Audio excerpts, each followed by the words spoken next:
Okay.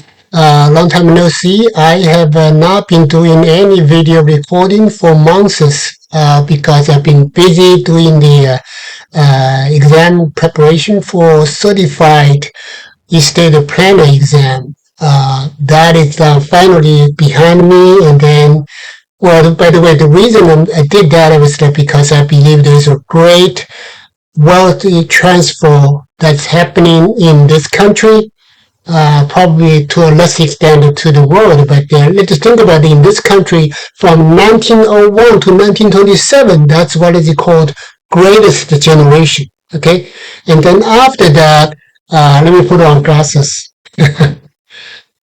I have this John Lennon glasses for reading. So, but anyway, so from 1928 to 1945, that's called the silent generations. And then from 1945 to 1951 or something, we have baby boomers. Okay, so we have a great amount of wealth that going down from a silent generation to the least extent. The silent generation, we don't have most people that passed already. People born between 1901 to 1927, right? If they are not, then there must be a centenarians, right? And then mostly we have a silent generation. I guess it's called a silent because they're not that well known compared to people who were born after World War II, right? That's baby boomers. So that's why we got the name. And then we have baby boomers right now hold like more than 51% of the wealth that to be waiting to be passed down. So I have actually produced a brochure that you can read that. I will put that in the description of video. You can click that and download or whatever you want. So that's very interesting. So a lot of money needs to be transferred. Okay. First of all, three pieces. Number one is preserving. Number two is protecting. Number three is passing on. The three pieces that I need to. It's going on now.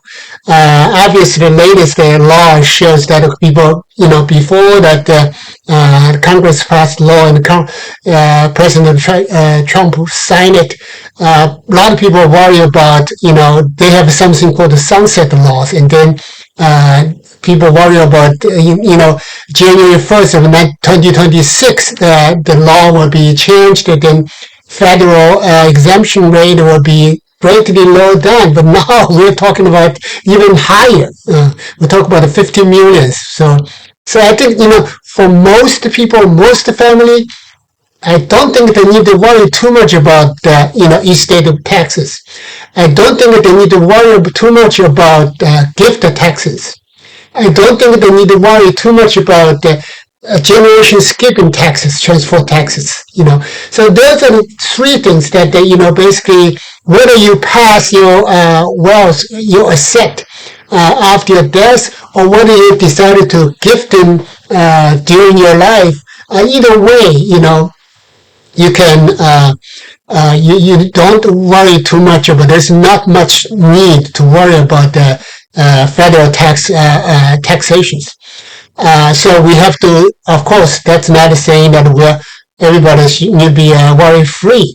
So, but there's some other things too, especially the investment. Okay, preserving your property, protecting your property, and passing your property on. That's still a big challenge. We have much to talk about. I plan on doing something along those lines for estate planning later on. But today, the reason that I want to resume the video recording is that I read an article. It's from the wealthmanagement.com, basically that commenting a report, a research done by Microsoft. They have done like a very extensive research. We're talking to more than 200,000 people.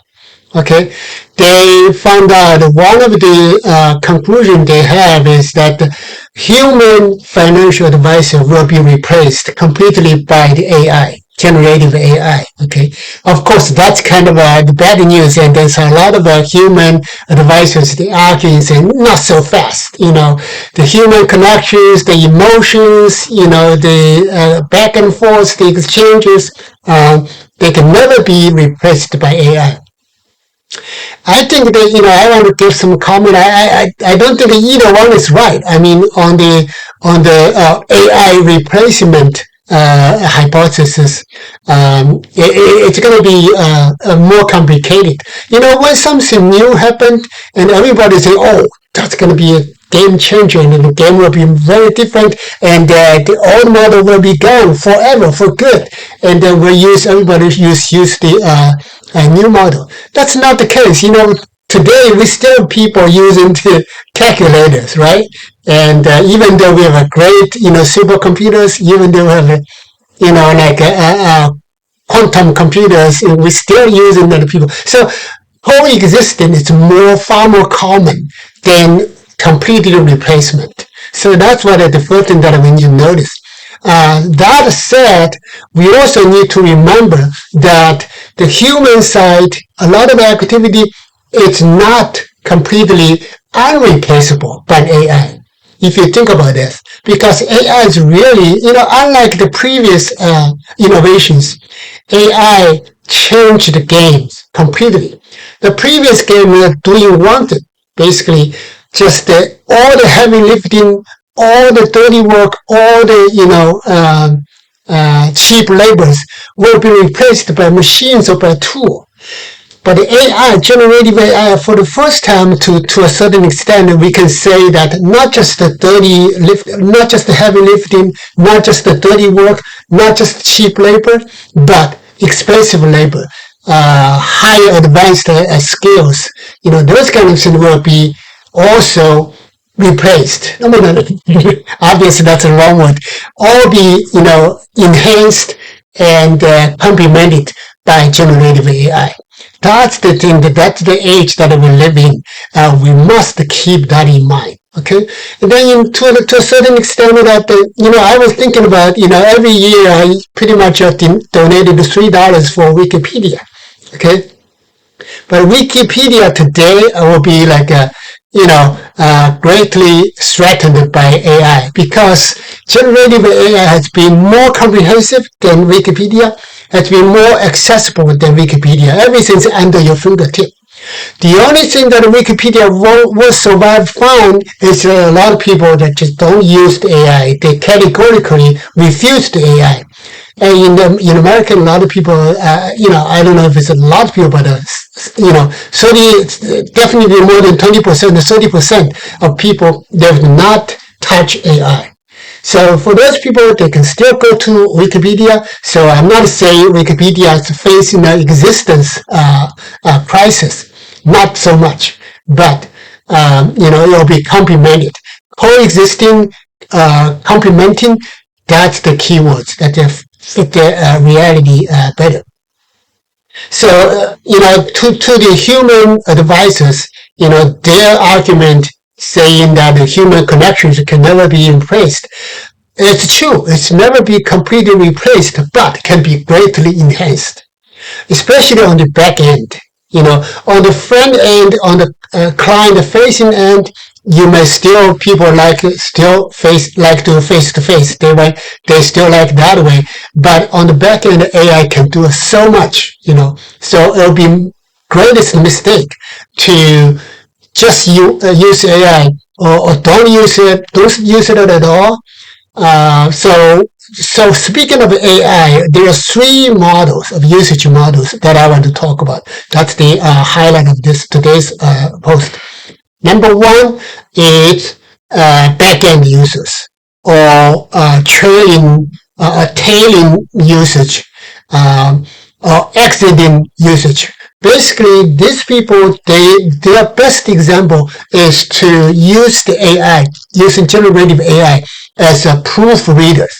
So they have completed a term paper or a scientific paper, they completed a project, and then they hand it over to AI and say, hey, read it through and then tell me what's wrong. any comment, So that's, I call that the back end. I call that the tailing usage of AI. That I really think it should be least encouraged because you are underused the AI. You are under leveraging AI's power. It's like to put in a way. It's like you're using the elephant. Elephant is a very powerful trunk, right? That trunk can lift up to 400 pounds. Okay, so but you're using that. You ask an elephant to pick up a little mouse from the ground, say using his trunk, right? That will be severely underused. Because elephant trunks can pick up a lion. An average lion is about 420 pounds. And then technically, literally, elephant can pick that, adult elephant can pick a lion, although you don't see that happen that much. But that's what I'm saying. So the trailing usage, the exit way usage, the backend usage, it's not discouraged because you're not you're not treating the AI as an integrated part of your research. It's under usage. It's a waste of resources. Okay. Now there are another side which is friend loading. That means that you use the AI from the very beginning, and then we can,